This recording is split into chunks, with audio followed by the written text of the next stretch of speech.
from Bengal, and in his last address at the IOD Council, he brought Swami Vivekananda to Delhi. Swami Vivekananda brought India to USA, and he brought Swami Vivekananda to Delhi. Not that Swami Vivekananda needed any introduction, but we thought that he should bring these ideas to Kerala, of course, which is Swami Vivekananda is well known. So Mr. Soumitra Chakravarti for his special address.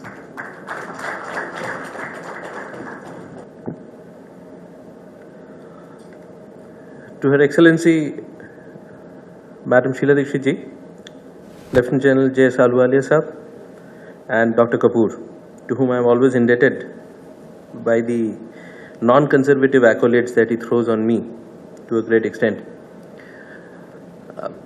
When I was called in for this conclave, I basically work in the social development sector, and we tend to work in the social enterprise and sustainability model. When I look at the word quality and corporate organizations and leadership, one thing comes to me is the paradigm shift in understanding what leadership is all about today.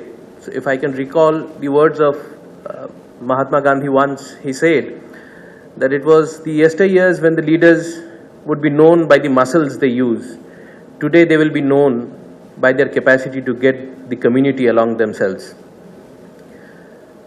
I think the kind of institutional change that we are seeing in every institution, usually it's a very cliche when we start talking about the government in a wrong form, but corporations, institutions are going through a paradigm shift in understanding what leadership is going to be in the next decade. Because it's a common belief that when you do a life cycle analysis of leadership, the life usually tends to be 10 to 15 years, and there is again a subjective change in the whole leadership paradigm. There is this dichotomy which exists in between two schools of leadership management. One is the old view where we say that it's more technical oriented, it's more process oriented, system oriented. So if you need to change that, you use the words like re-engineering, restructuring, reorganizing. There is a very, very minuscule amount, percentile of human value in that process.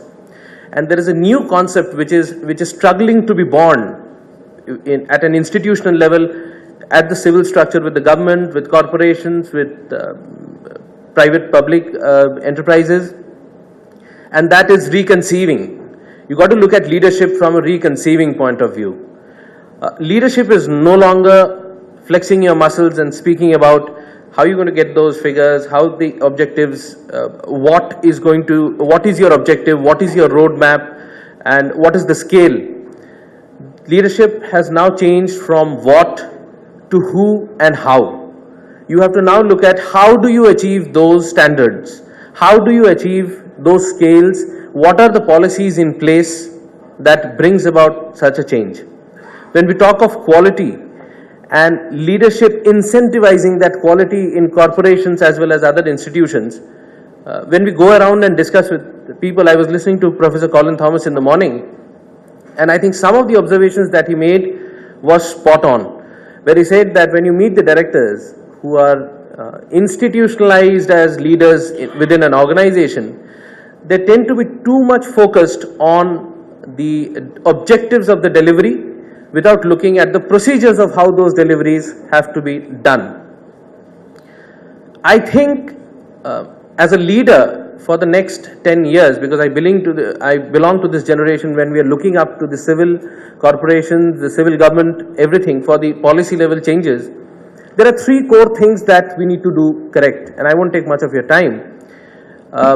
One is to get the policies in place which catalyzes, which facilitates the growth of leadership in the true sense of it, and not just figures and short-term objective circuses.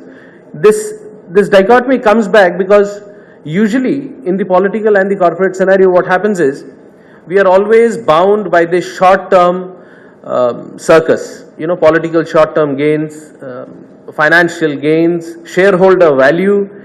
What we forget during that course is the engagement of the stakeholder.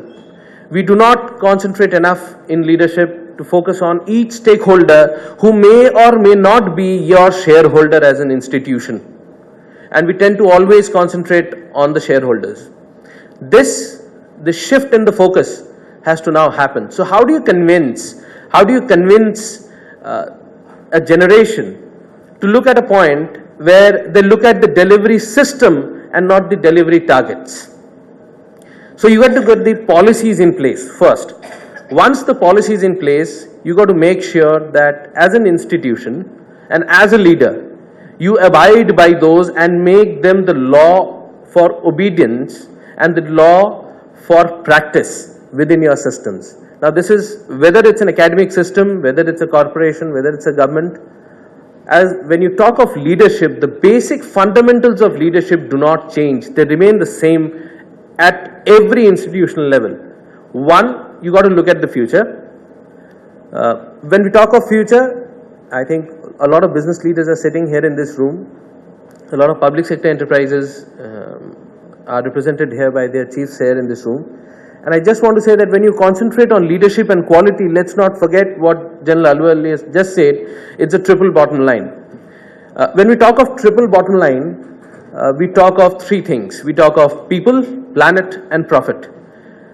Now I just want to give a shocker that there is no, you must have heard this, people, planet, profit, but there is no word called profit in any dictionary or any journal in the world. If you look at the definition of the triple bottom line, it's social, environmental and economical. It is not profit. The definition of the triple bottom line is not about profit, because when you talk of profit, you're talking about targets. When you talk of economics, it has a much wider scope than just profit-oriented mechanisms.